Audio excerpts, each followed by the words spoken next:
waxaan ku ciidsiinay oo haddii alla ku roon yahay lacag ciid ugu qaybinay 111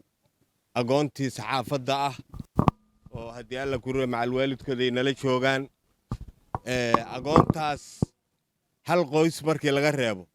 inta kale aabbayaashood waxaa dilay cadowga khawaariijta nasiib darro waxaa ah maanta in la arko saxaafad haddii alla ku roon yahay khawaariijta buunbuuninaysa oo halkaanay soo galeen meel hebel ay qabsadeen halkaasay maraayeen inta 4 ciyaala lagu arko waa nasiib darro cadow aan ku dhaafayn oo intaan agoon ka dhigay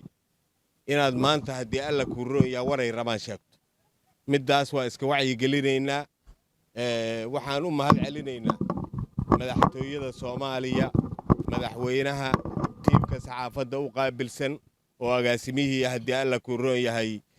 warfaafinta madaxtooyada uu nala joogo aad ayaan ugu mahad celinaynaa sababtoo ah waxaan ognahay maanta dagaalka ay ku jiraan iyo mashquulka haya haddii alla ku roon yahay haddana soo xasuustaan agoontii saxaafadda sidii la arki jiray sanad walba ay ciidda haddii alla ku roon yahay ka bixin jireen sanadkan waa soo xasuusanayaan isma aanan lahayn